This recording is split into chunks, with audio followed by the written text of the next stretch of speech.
Alhamdulillah, salatu wassalamu ala rasulillah, la hawla wa la quwwata illa billah, wa ba'd. Ada pertanyaan? Silakan.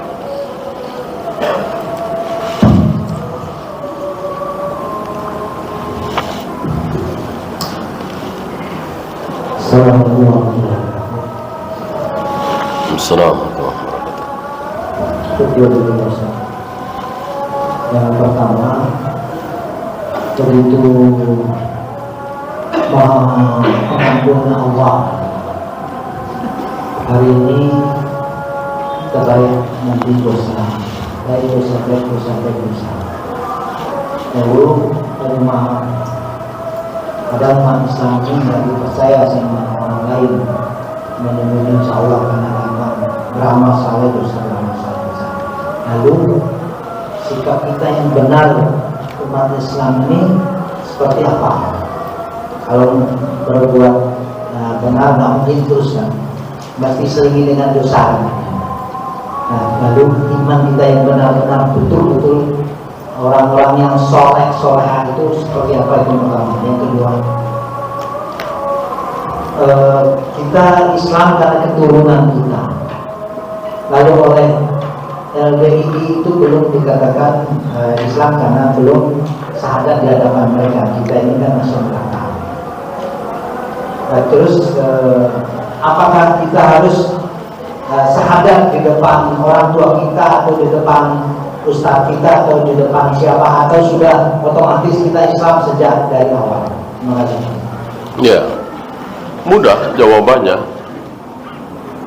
Mereka berdalil, lihat Abu Bakar, lihat Umar, lihat Utsman, lihat Zubair, lihat Talha. Mereka semua baca syahadat di hadapan Nabi sallallahu alaihi wasallam. Kenapa mereka enggak diteruskan? Lihat anak-anaknya Umar, lihat anaknya Ibnu Abbas, lihat anak-anaknya Ibnu Mas'ud. Apa iya baca syahadat di hadapan ayahnya, di hadapan si A, si B? Enggak ada. Dari sini keluar hukum bahwa baca syahadat secara khusus itu kalau apa? Iya, kalau pernah memeluk satu keyakinan atau bukan Islam dari kecil. Kalau ayah ibunya Muslim, otomatis anaknya Muslim. Agama anak mengikuti orang tua. Nah, ini batilnya firqah dolal yang mengajak kaum muslimin untuk baca syahadat secara khusus. Ada yang antum sebutkan tadi, LDII, NII, ada LK, Lembaga Kerasulan, ada Isa Bugis, ada beberapa di negeri kita ini. Ada Jamus, Jamaatul Muslimin. Hampir semua seperti itu. Menuduh Islam kaum muslimin di negeri kita ini tidak sah karena belum baca syahadat secara khusus. Sementara para tabi'in, anak-anak para sahabat enggak ada baca syahadat secara khusus. Maka sekali lagi, ketika orang tua muslim, otomatis anaknya muslim. Sama dengan mereka, ketika orang tuanya Hindu, otomatis anaknya Hindu. Ya. Kemudian yang pertama tadi, bukan berarti bahwa kita menyengaja berbuat dosa. Nggak usah menyengaja, pasti sadar atau tidak sadar. Ya, katanya seorang muslim itu seperti yang Nabi sabdakan, ya, jika kalian tidak ada yang berbuat dosa, maka maka akan aku ganti, akan aku habisi, akan aku matikan kalian semua, akan aku ganti dengan generasi yang berbuat dosa lalu bertaubat. Ya. Dari ucapan Allah ini bukan berfawaid. Kalau begitu ya kita jangan pahala mulu, sekali-sekalilah dosa. Enggak usah kita niatkan itu setiap hari, insya Allah kita berbuat dosa. Yang sadar, yang nggak sadar, ya. Apalagi antum naik angkot, naik bus, nengok sono dosa, nengok sini dosa, tanpa sengaja, ya. Dan banyak dari kita sering lupa, gitu. Maka tidak boleh, ya, berpendapat seperti itu, bahwa sekali-sekali berbuat dosa tidak boleh. Jika kita berdoa dengan melafazkan nama ya Rasulullah, ya Nabi Muhammad, tapi hati kita meyakini hanya Allah yang mengabulkan, apakah ini termasuk mendekati syirik? Iya. Iya.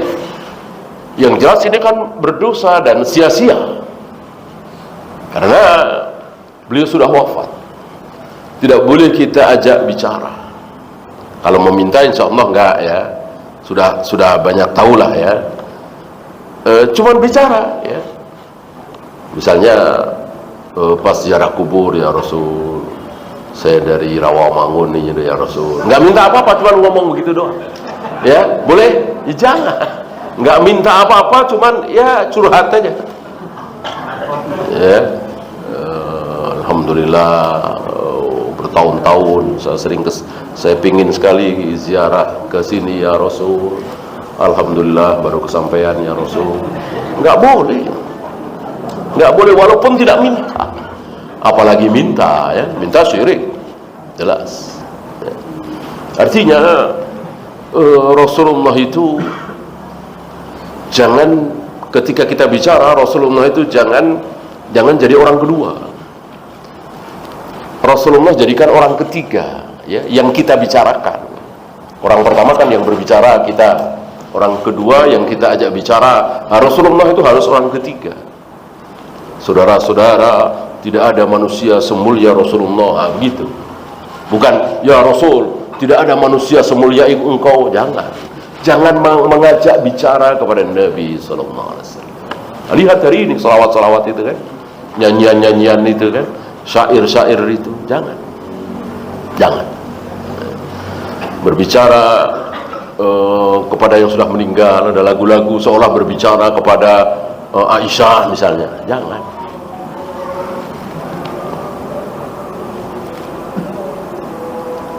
Apakah ucapan doaku belum dikabulkan mungkin karena dosa-dosaku? Tidak boleh, ini termasuk suudzon, ya. Berarti Allah itu bakhil. Kalau belum bersih betul, tidak akan aku kabulkan, ya. Jangankan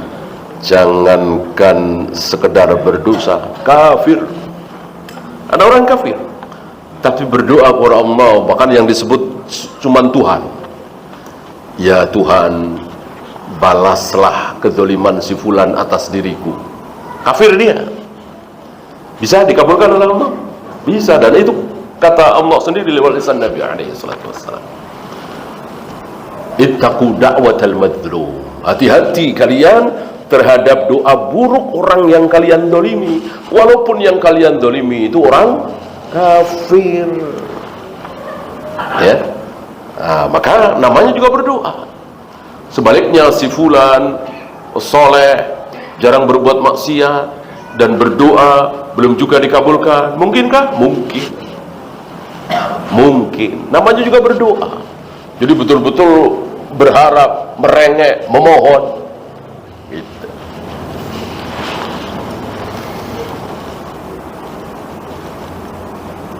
Saat kita masbuk dan hanya mendapat 1 rakaat bersama imam, apakah ketika kita melanjutkan kita baca ayat? Iya, berarti kan rakaat kedua. Rakaat kedua kan baca ayat. Rakaat ketiga, keempat tidak. Apa yang dimaksud dengan taghut? Apakah pemerintah kita termasuk taghut? Masih ingat taghut? Belum lama sepertinya pembahasan tentang taghut kan? Kullu ma ubida min dunillah biridahu. Segala sesuatu yang disembah selain Allah dan dia mau dan dia ridho, ya. Apa iya pemerintah kita pingin disembah seperti Allah? Sama tidak kan? Bahwa pemerintah kita menetapkan hukum yang tidak berdasarkan Al-Quran dan Sunnah, ya, nggak ada potong tangan, nggak ada cambuk, nggak ada rejam, ya kan? Tapi apakah mereka mengajak kita berbuat maksiat? Insya Allah tidak. Insya Allah tidak. Justru ada beberapa pemerintahan yang bukan Indonesia ya, mengajak rakyatnya untuk terus berada dalam akidah Asy'ariyah. Ya, belum lama saya ke sana, itu sampai sembunyi-sembunyi, ya.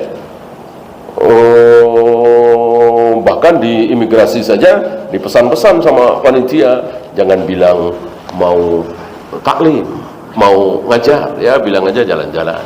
Karena diawasi, ya. Nah, mereka ketika datang di negeri kita ini, pernah warga mereka datang ke negeri kita ini